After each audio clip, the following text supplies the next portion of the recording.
Assalamualaikum warahmatullahi wabarakatuh. Pada kali ini saya akan menerangkan kepada anda semua tentang tajuk yang ke-10, iaitu cabaran luaran kepada pembentukan akhlak. Dalam usaha kita memperbaiki diri ke arah kebaikan, sememangnya kita akan menghadapi pelbagai cabaran. Antaranya cabaran dalaman dan cabaran luaran. Bagi cabaran dalaman, ianya telah dibincangkan pada sesi sebelum ini, manakala pada sesi ini kita akan membincangkan tentang cabaran luaran kepada pembentukan akhlak. Terdapat 4 cabaran yang akan kita bincangkan secara ringkas, iaitu yang pertama merupakan pengaruh globalisasi, yang kedua pengaruh hedonisme, yang ketiga adalah persekitaran, manakala yang terakhir adalah media. Okey, yang pertama, bila kita membincangkan tentang globalisasi, ia merujuk kepada dunia tanpa sempadan. Yang mana dunia ini seolah-olah tiada sempadan disebabkan perhubungan antara manusia dari pelbagai tempat, walaupun ia jauh, namun ia menjadi semakin dekat disebabkan oleh kemajuan teknologi maklumat. Perkembangan teknologi maklumat yang begitu pesat menyebabkan seolah-olah dunia ini tiada sempadan. Anda boleh berhubung dengan sesiapa sahaja di mana sahaja ia berada tanpa ada sebarang sekatan ataupun masalah. Perhubungan ini bukan sekadar yang melibatkan hubungan sosial, tetapi ia juga boleh berlaku dalam aspek politik, ekonomi dan sebagainya.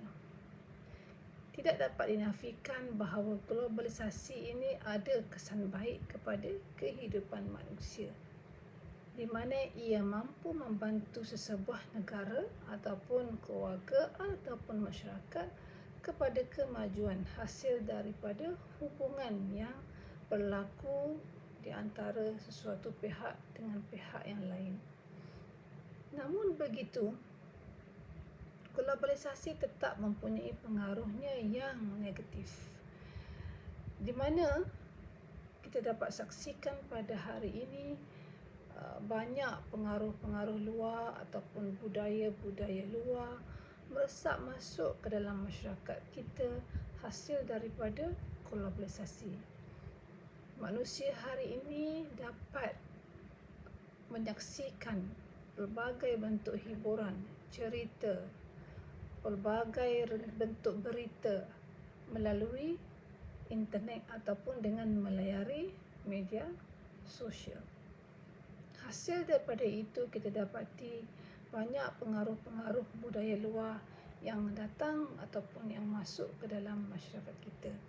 Dan yang paling menjadikan ialah pengaruh-pengaruh ini telah memberi kesan negatif kepada kehidupan masyarakat, di mana kita dapat lihat masyarakat hari ini terlalu sibuk dengan aktiviti-aktiviti hiburan ataupun leka dengan aktiviti-aktiviti yang melalaikan, sehingga mereka lupa tentang tanggungjawab asas dalam kehidupan mereka. Globalisasi yang dikatakan menjadi cabaran kepada pembentukan akhlak adalah ia menyebabkan manusia ini leka ataupun terpengaruh dengan perkara-perkara yang tidak baik, seperti menghabiskan masa kepada perkara-perkara yang tidak elok ataupun terikut-ikut dengan budaya ataupun cara hidup yang tidak sihat.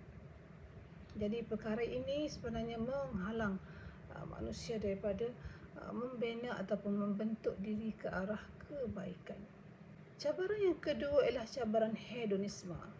Hedonisme ini satu pemikiran yang meletakkan keseronokan sebagai perkara yang paling asas dalam kehidupan.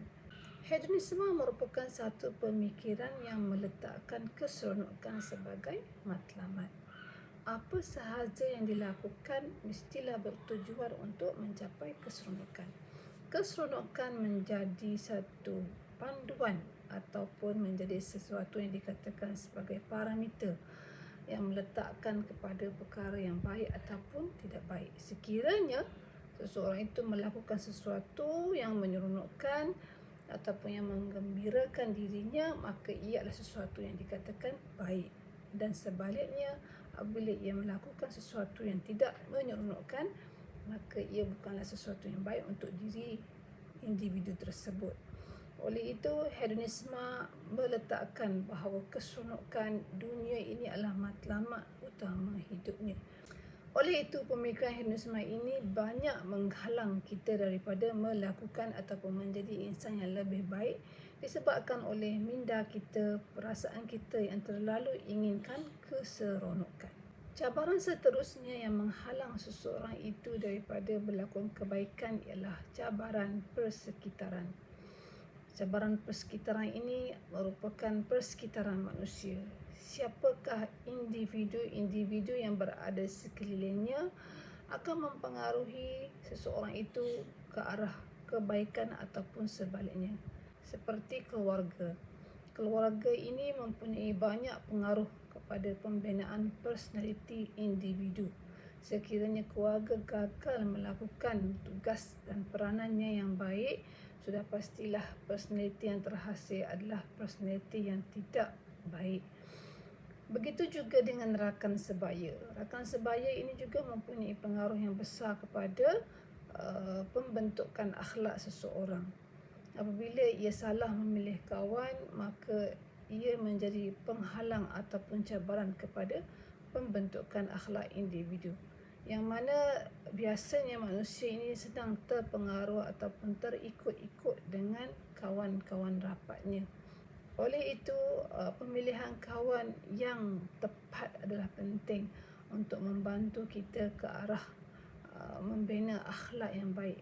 Kerana kawan yang baik akan sentiasa mengajak kawannya ke arah kebaikan. Seterusnya menasihati kawannya daripada melakukan perkara-perkara yang tidak baik. Cabaran luar yang terakhir ialah cabaran media. Media sebenarnya memainkan peranan yang penting dalam menyebarkan maklumat ataupun menyampaikan maklumat kepada masyarakat. Namun apa yang kita perhatikan pada hari ini, khususnya di media sosial, ia banyak memaparkan bahan-bahan yang bersifat hiburan. Jadi disebabkan oleh manusia ini leka dengan hiburan-hiburan, maka manusia mula alpa dengan tanggungjawab dan peranannya sebagai ahli ataupun anggota masyarakat. Dari sehari ke sehari, manusia tertarik dan berminat dengan hiburan-hiburan yang bersifat melekakan dan seterusnya membawa manusia itu kepada kelalaian dalam melaksanakan tanggungjawabnya sebagai hamba Allah Subhanahu wa Ta'ala. Jadi ringkasnya kita faham bahawa cabaran luaran sama ada globalisasi, hedonisme, persekitaran dan juga media sosial sedikit sebanyak mempengaruhi seseorang itu ke arah pembinaan ataupun ke arah keruntuhan akhlak seseorang.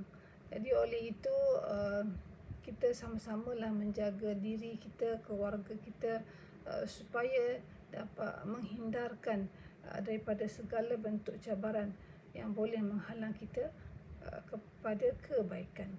Akhir sekali, binalah iman dalam diri, kerana iman dalam diri banyak membantu kita dalam mendinding ataupun menghalang daripada perkara-perkara yang mungkar. Sekian dulu untuk sesi sekali ini, sehingga kita berjumpa lagi di lain sesi. Assalamualaikum warahmatullahi wabarakatuh.